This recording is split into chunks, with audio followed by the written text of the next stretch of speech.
Good morning, good morning, good morning, YouTube family. It is Coach Erica Janelle, and I am coming before you this morning to, first of all, say and recognize Mental Health Awareness Month and just a happy Mental Health Awareness Month. I hope that you guys are taking time to focus on your mental health, taking time to really evaluate where you are in your life, and if you know that you have some areas and some challenges in the area of mental health, hoping that you get the help and the resources and the support that you need in those areas so that you can overcome. But wanted to just come before you quickly this morning and just talk a little bit about overcoming feelings of depression and anxiety. It is something that I have been very open about as far as my own journey, and even remembering now just where I was just a few years ago versus where I am today. And just so grateful to God for allowing me to get to a place where I know how to navigate and I know how to manage. I don't know if it's something that I will have to continue to overcome and continue to battle in my life, but I do know now how to navigate through it.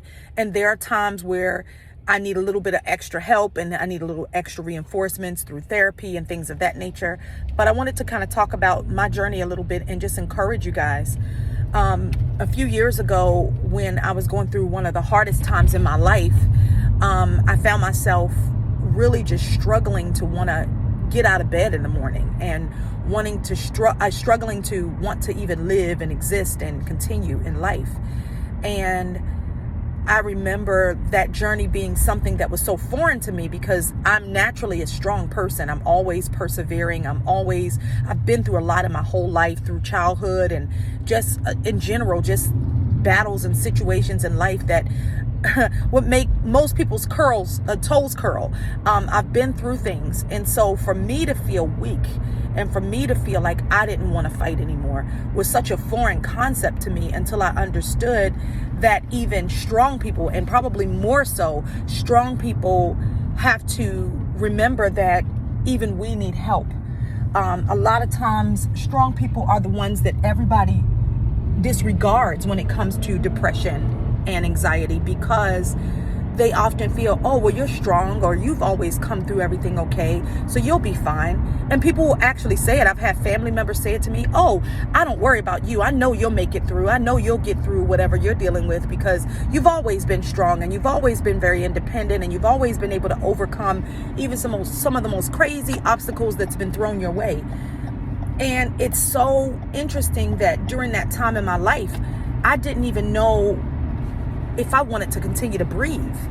The only thing that kept giving me the strength, and even that was tough, was my children. And knowing that I didn't want to leave my kids alone. I didn't want to put my kids through that. So I pushed through it and, began to go to therapy, talk to my medical doctor about it. She put me on medication. And that alone was, in my mind, a failure. The fact that I needed a doctor to give me medication to deal with my own emotional health was, in my mind, a failure, because I had always been able to overcome anything through the strength of my mind. And in that particular time, nothing I was doing was working.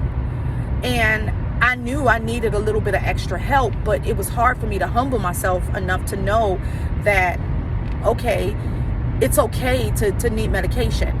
Doesn't mean you'll be on medication for the rest of your life. Sometimes you may have to be on medication for the rest of your life.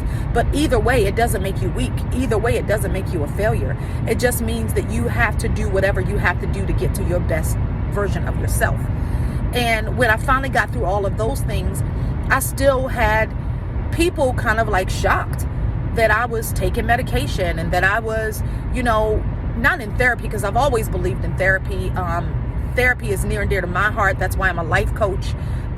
It was either therapy or go become a therapist, a psychiatrist, or psychologist rather, or work in human resources. And I chose to go in human resources, where you're actually doing a little psychology work anyway. So it was the best of both worlds for me. But I've always been interested in that. So I've always understood the value of talking to people. And I've been in therapy for many, many years. Even when I was a child, I remember just confiding in older, more spiritual people at my church and things like that when I felt like I needed somebody to talk to. So I never had a problem with therapy. But to get to the place where I was on, therapy, I was in trauma therapy, not just regular therapy, but I was in trauma therapy, as well as regular therapy, as well as on medication through my medical doctor. And having all of those things combined really helped me get to the place where I am today. Do I think that all of those things are the only contributing factors? No. The number one contributing factor was the grace of God on my life, and the fact that God kept showing me that I was valuable, and that I did have a purpose, and that I did have things that He wanted to do and work through me and in me. And as a result of that, I have now been able to, in the midst of coming through that was when I wrote my book. And that was when I launched Oath, Overcoming Abuse Through Healing, the nonprofit. That was when I really dug my heels down into starting Prestige Consulting Solutions, which is my HR consulting firm. And that is when I dug my heels in and really built up Erica Janelle LLC, which includes this Erica Janelle life coaching, as well as my music, as well as my podcast. So when I overcame that and I humbled myself and I realized that it's okay to need help, is when the doors and the opportunities started to open for me.